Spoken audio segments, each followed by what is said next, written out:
नमस्कार साहित्य प्रेमियों, आपका स्वागत है साहित्य सागर चैनल में।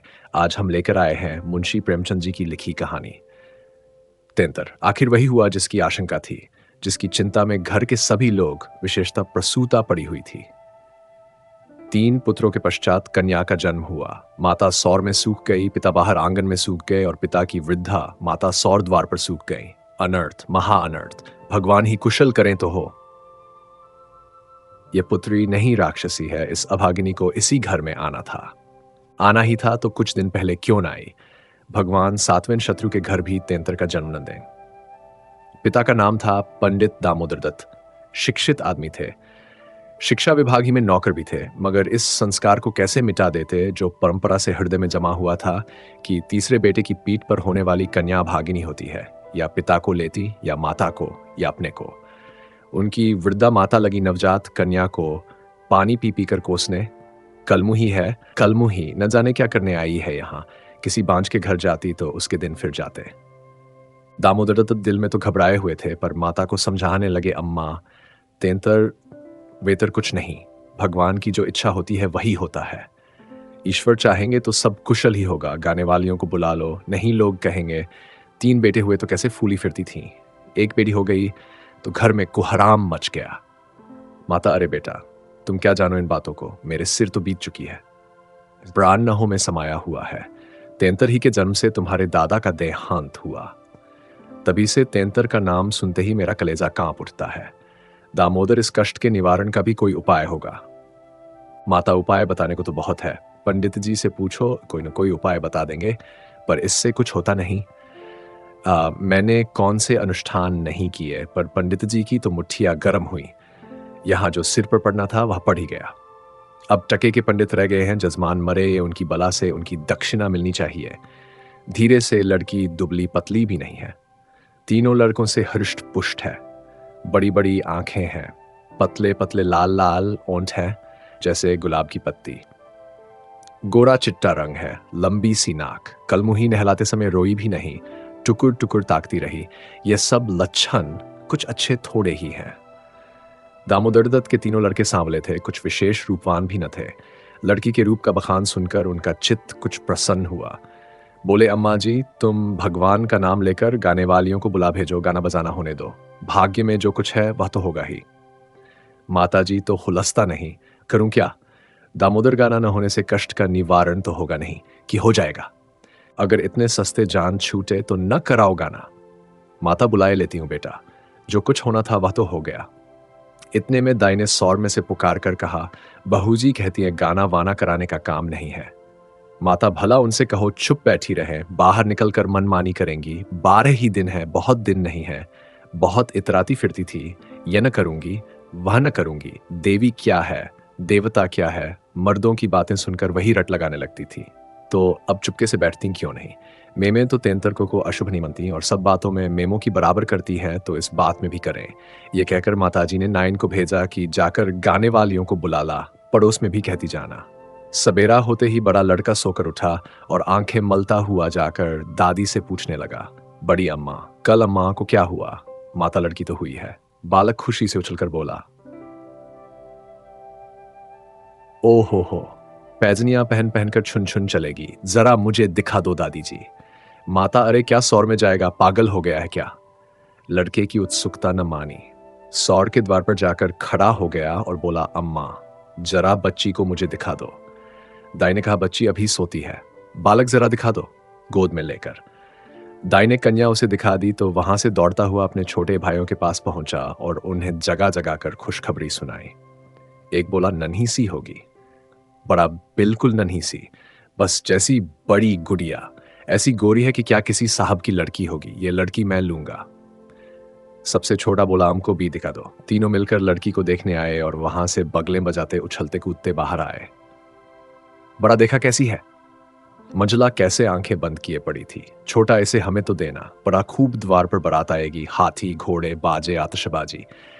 मंजला और छोटा ऐसे मग्न हो रहे थे मानो वह मनोहर दृश्य आंखों के सामने है। उनके सरल नेत्र मनोल्लास से चमक रहे थे। मंजला बोला, फुलवारियां भी होंगी, छोटा अम भी पूल लेंगे। छठी भी हुई, बरही भी हुई, गाना बजाना, खाना खिलाना, देना दिलाना सब कुछ हुआ। पर रस्म पूरी करने के लिए, दिल से नहीं, खुशी से नहीं। लड़की दिन दिन दुर्बल और अस्वस्थ होती जाती थी। माँ उसे दोनों वक्त अफीम खिला देती और बालिका दिन और रात नशे में बेहोश पड़ी रहती। जरा भी नशा उतरता तो भूख से विकल होकर रोने लगती। माँ कुछ ऊपरी दूध पिलाकर अफीम खिला देती। आश्चर्य की बात तो यह थी कि अब की उसकी छाती में दूध ही नहीं उतरा। यो भी उसे दूध देर से उतरता था, पर लड़कों की बेर उसे नाना प्रकार की दूधवर्धक औषधियां खिलाई जाती। बार बार शिशु को छाती से लगाया जाता था कि दूध उतर ही आता था। पर अब की यह आयोजनाएं नंगी गईं। फूल सी बच्ची कुम्हलाती जाती थी। माँ तो कभी उसकी ओर ताकती भी न थी। हाँ, नायन कभी चुटकियां बजाकर चुमकारती तो शिशु के मुख पर ऐसी दयनीय, ऐसी करुण वेदना अंकित दिखाई देती कि वह आंखें पोंछती हुई चली जाती थी। बहू से कुछ कहने सुनने का साहस न पड़ता। बड़ा लड़का सिद्धू बार बार कहता, अम्मा बच्ची को दो बाहर से खेला लाऊं, पर माँ उसे झिड़क देती थी। 3-4 महीने हो गए। दामोदर दत्त रात को पानी पीने उठे तो देखा कि बालिका जाग रही है। सामने ताक पर मीठे तेल का दीपक जल रहा था। लड़की टकटकी बांधे उसी दीपक की ओर देखती थी और अपना अंगूठा चूसने में मग्न थी। चुभ चुभ की आवाज आ रही थी। उसका मुख मुरझाया हुआ था, पर वह न रोती थी, न हाथ पैर फेंकती थी। बस अंगूठा पीने में ऐसी मग्न थी मानो उसमें सुधा रस भरा हुआ है। वह माता के स्तनों की ओर मुंह भी नहीं फेरती थी, मानो उसका उन पर कोई अधिकार नहीं, उसके लिए वहां कोई आशा नहीं। बाबू साहब को उस पर दया आई। इस बेचारी का मेरे घर जन्म लेने में क्या दोष है? मुझ पर या इसकी माता पर जो कुछ भी पड़े उसमें इसका क्या अपराध? हम कितनी निर्दयता कर रहे हैं कि कुछ कल्पित अनिष्ट के कारण उसका इतना तिरस्कार कर रहे हैं।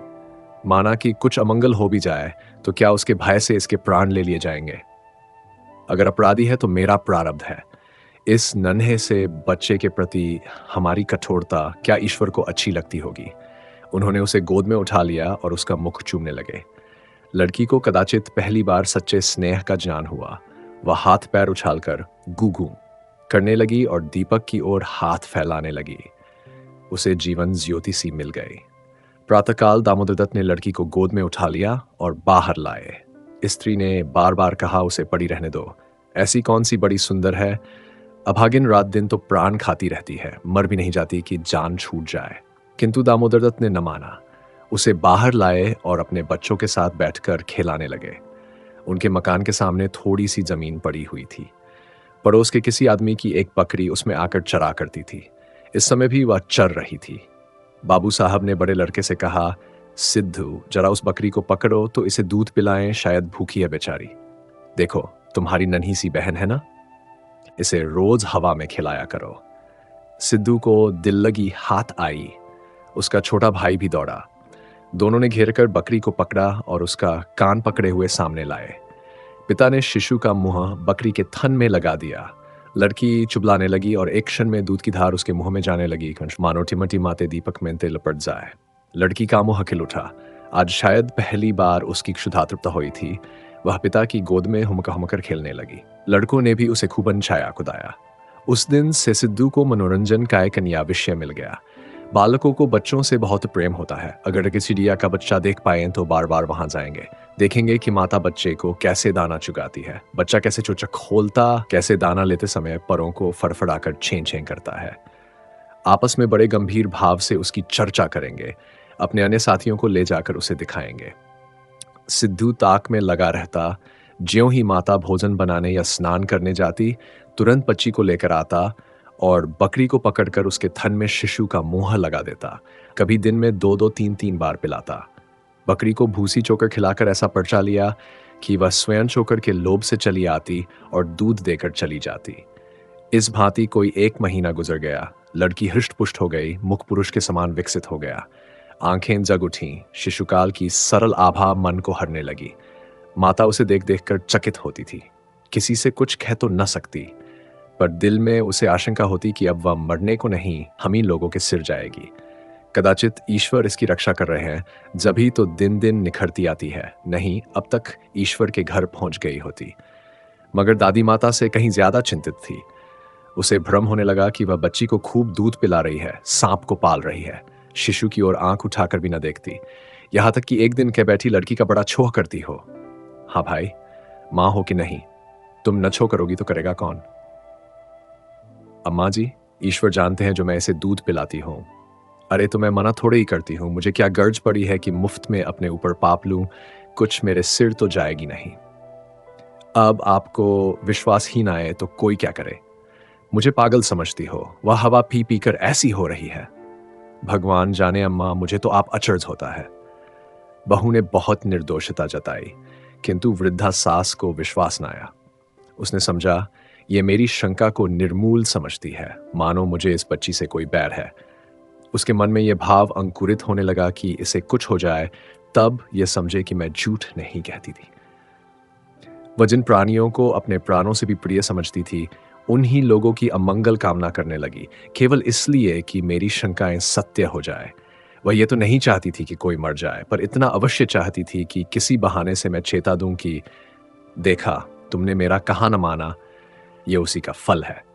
उधर सास की ओर से ज्यों-ज्यों ये द्वेष भाव प्रकट होता था, बहू का कन्या के प्रति स्नेह बढ़ता था। ईश्वर से मनाती रहती थी कि किसी भांति एक साल कुशल से कट जाता तो इनसे पूछती।